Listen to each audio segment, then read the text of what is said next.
गोरे होने की क्रीम लगा दिया।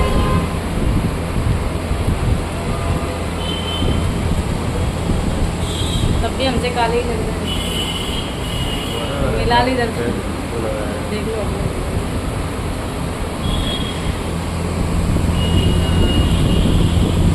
तो जय हिंद साथियों, स्वागत है आप सबका हमारे एक और नए ब्लॉग वीडियो में। उम्मीद है पूरी फैमिली अच्छी होगी और हम भी बिल्कुल ठीक हैं। तो बस सुबह सुबह से अपने ब्लॉग की शुरुआत, और सुबह के बज रहे हैं 9:30। हम हो गए हैं रेडी ड्यूटी के लिए। ड्यूटी क्या, हमारी ट्रेनिंग चल रही है और पूरे 7 दिन की ट्रेनिंग है। तो भाई टाइम से पहुंचना है, और हमारा जो विभाग है बड़ा ही अनुशासित विभाग है। तो इस विभाग में लेट लपेट बिल्कुल भी नहीं चलता है। तो टाइम से पहले ही हो गए हैं रेडी, और जाते टाइम एकदम से याद आया हमको कि कैंटीन भी खुली होगी तो थोड़ा बहुत सामान ले लेंगे। और हमारी जो कैंटीन होती है हम लोगों की पुलिस कैंटीन, वो लाइन में ही होती है, और ट्रेनिंग भी हम लोगों की लाइन में ही हो रही है। और अब वहाँ तक जाएं और घर के काम ना करें तो ऐसा तो हो ही नहीं सकता। और कैंटीन का जो टाइम है सुबह 10 से लेकर शाम 7 बजे तक रहता है। तो 5 बजे हमारी ट्रेनिंग ख़त्म हो जाएगी, उसके बाद में चले जाएंगे कैंटीन। तो बस सोचा एक पॉलीथीन वगैरह ले लें जिसमें से सामान ले आएंगे, और ज़्यादा कुछ लाना नहीं है, बस थोड़ी बहुत चीज़ें हैं जो कम हो रही हैं घर में, बस वही लेके आना है। और बस यहाँ पर पहुँच गए हैं, और रास्ते में ही जाते जाते सबसे पहले लेंगे एक रजिस्टर, क्योंकि भाई पढ़ने जा रहे हैं और लिखाई पढ़ाई तो करनी ही है। तो एक रजिस्टर ले लेते हैं। वैसे तो घर में बहुत सारे रखे हुए थे, लेकिन वही था ना कि कोई आधा भरा हुआ था, किसी में 2-4 पेज भरे हुए थे। तो अच्छे काम के लिए जा रहे हैं तो एक रजिस्टर तो बनता है। अच्छे से बढ़िया नया सा ले लिया है हमने, और कलम तो थी हमारे पास में। और यहाँ पे पता है क्या हुआ है ना फ्रेंड्स, कि जो हमारी पीछे वाली पॉकेट होती है ना, उसमें अभी हमने पैसे रखे थे जब घर में से आ रहे थे। और पता नहीं क्या हुआ, किस तरीके से वो जो पर्स होती है ना, अंदर से पता नहीं किस टाइप से फोल्ड हो गई कि उसमें ना मेरा हाथ जा रहा था, और ऐसे लग रहा था मानो किसी ने सिलाई कर दी है। और हम तो बड़ा अचंभित हो गए कि कहाँ गए हमारे इतने सारे पैसे, और इसको क्या हुआ, क्यों नहीं खुल रहा है। साथ में थे हस्बैंड, फिर हमने उनसे बोला, तब उन्होंने जाके देखा तो बोले रखे हैं, क्यों परेशान हो रही हो। फिर हमने दिए इन आंटी जी को पैसे, और फिर रास्ते में ही पिया जूस, क्योंकि नाश्ता कुछ किया नहीं है और ना ही हमने टिफ़िन लिया है। बाकी खाना बना के तो रख के आ गए हैं, और फाइनली पहुँच गए। ये है हमारा ट्रेनिंग हॉल, और ये हैं हमारे सर जो प्राइवेट में नज़र आ रहे हैं आपको। और इसके बाद में ये हैं हमारे पूरे साथी जो हमारे साथ में पूरे 7 दिन रहने वाले हैं, और इनके साथ में हम पूरा अच्छे से अपनी जो ट्रेनिंग है वो एंजॉय करेंगे। तो ये लंच पीरियड टाइम है, लंच होता है हम लोगों का पूरा आधा घंटे का। तो बस उसी टाइम में सोचा थोड़ा सा आप लोगों को दिखा देते हैं।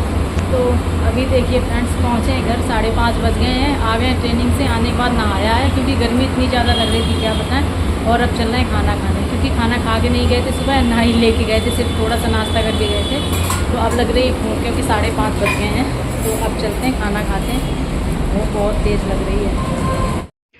तो भाई हमारी तो प्लेट लग गई है। ये ना सुबह वाला खाना है, ना दोपहर वाला, ना ही शाम वाला। जिस भी टाइम का है आप समझ लीजिए, बाकी सब समझदार लोग हैं।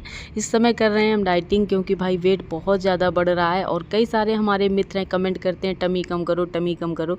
और आप लोगों की बातें हम ना माने ऐसा तो हो नहीं सकता है।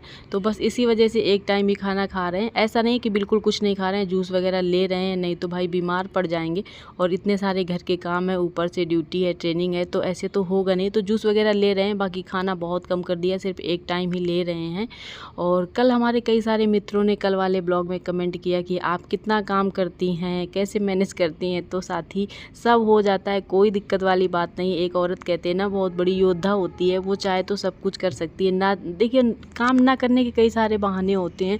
अगर आप जिस दिन ये समझ लेंगे ना कि ये घर हमारा, ये परिवार हमारा, ये बच्चे हमारे, हमें ही करना है, तो सब हो जाता है।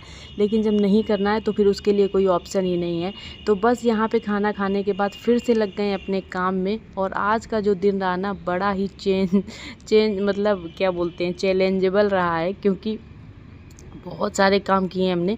और यहाँ पे छत में झाड़ू लगा दी, क्योंकि बच्चे यहीं पे खेल रहे थे और हमें लग रहा था छत गंदी हो रही है। तो बच्चों का क्या है, कहीं यहीं पे लेट भी जाएंगे खेलते खेलते, तो हमें लगा चलो इसमें झाड़ू लगा देते हैं। इसके बाद में हम औरतों का ये होता है, जिस भी चीज़ को ना देखें ना, वो चीज़ें जो है बिगड़ने लगती हैं। और ये बिस्तर जो है रात के पड़े हुए हैं, सारा दिन ऐसे धूप में पड़े रहे हैं और अभी तक किसी ने नहीं उठाया है, तो हमने उठा के रखा है। इसके बाद आए थे अंदर, सोचा खाना बना लेते हैं जल्दी से। तो खाना बनाने से पहले एक काम और बढ़ गया है। यहाँ पे जो अचार वाला डिब्बा है ना, पता नहीं कैसे फटा है, कब फटा है, कुछ पता नहीं चला। इसका जितना भी ऑयल था सारा निकल गया है। और ये हमारी जो जाली है रखने वाली, जिसमें हम ये सब चीज़ें स्टोर करके रखते हैं, उसमें पूरा तेल तेल हो गया। फिर बड़ा ही दिमाग ख़राब हुआ। फिर कपड़े से हमने पोंछा है। और अभी तो साफ़ करने का हमारे पास टाइम है नहीं कि इसको हम अच्छे से धुल दें। फिर देखेंगे कभी टाइम मिलेगा तब देखा जाएगा। फ़िलहाल तो आज हमने ऐसे ही कपड़े से पोंछ के काम चला दिया है। और अचार दूसरे डिब्बे में कर दिया है। और ये डिब्बा पूरा रिजेक्ट हो गया है, यानी कि इसको फेंक देंगे। और इसकी वजह से आज बहुत सारा काम जो है हमारा बढ़ गया। और हम लोगों का यही होता है, घर गृहस्थी जो चीज़ ना देखो ना, वही चीज़ बिगड़ने लगती है। और जिस भी चीज़ में आप ध्यान नहीं देंगे वो चीज़ें ख़राब हो जाती हैं। हमने हस्बैंड से पूछा कैसे फटा, तो वो कह रहे हैं हमें नहीं पता, ये सब आप ही जानो। तो यही होता है, बिना औरत की गृहस्थी चलाना बहुत मुश्किल होता है। एक औरत ही है जो गृहस्थी अच्छे से चला सकती है। बाकी बना के खाना, पेट भरना तो उल्टा सीधा जानवर भी अपना पेट कहीं ना कहीं से तो भर ही लेता है, वो एक अलग चीज़ है। बाकी अच्छे से एक परिवार को चलाना, एक फैमिली को चलाना, घर को चलाना बहुत बड़ी बात होती है। और वो जो हुनर है ना, वो सिर्फ महिलाओं के ही अंदर है। बाकी एक जेंट्स उतने अच्छे से मुझे लगता है नहीं कर सकता है। और शायद मेरी बात सही है। अगर सही है, आप लोगों को ऐसा लगता है, तो कमेंट ज़रूर करिएगा कौन कौन हमारी बातों से सहमत है। और जिनको हमारे ब्लॉग अच्छे लगते हैं वो चैनल को लाइक, शेयर एंड सब्सक्राइब, और हाँ, एक प्यारा सा कमेंट ज़रूर करिएगा। और फिर इसके बाद में हम मिल रहे हैं यहाँ पे। हस्बैंड लेके आए थे ये फूड, जो हमने पिछली बाज़ार को मंगवाई थी, लेकिन किसी कारणवश नहीं मिली थी, अब जाके मिली है। तो ये लेके आ गए हैं हमारे डिमांड पर।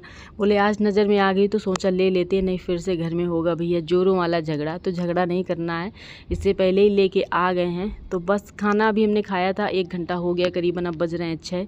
तो सोचा चलो लगे हाथ इसको भी निपटा देते हैं। तो बस लेके आ गए छत में। और आज मौसम बहुत अच्छा हो रहा है, बढ़िया हवाएँ चल रही हैं। तो बस यहीं पे छीलेंगे, कट करेंगे और खाएंगे। और इसको पता है किस तरीके से खाते हैं हमारे यहाँ गांव देहात में, और हम जहाँ से हैं हमारे यहाँ जिससे खाई जाती है, हम लोग चीनी के साथ में खाते हैं। वैसे इसमें कोई ज़्यादा मीठा टेस्ट नहीं होता है, मतलब हल्की वैसी होती है ना, खुशखुशी सी होती है, उस टाइप की होती है। लेकिन चीनी के साथ में खाओ तो बहुत अच्छी लगती है। तो बस चीनी मंगवाई है हमने और इसको छील लेते हैं। बच्चों को समझ में नहीं आ रहा है ये कौन सा फ्रूट है।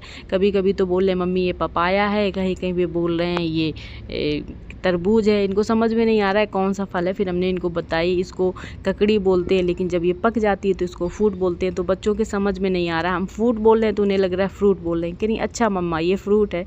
तो होती ये चीज़ें, और हमें लगता है बच्चों को हर चीज़ों के बारे में बताना चाहिए, क्या है कैसा है। तो चलिए साथियों, आज का ब्लॉग रखते हैं यहीं तक। उम्मीद है ब्लॉग अच्छा लगा होगा, तो चैनल को लाइक, शेयर एंड सब्सक्राइब, और हाँ, एक प्यारा सा कमेंट ज़रूर करिएगा। तो चलिए लेते अपने वही पुराने अंदाज में आप सबसे विदा। सबको जय हिंद, जय भारत, वंदे मातरम।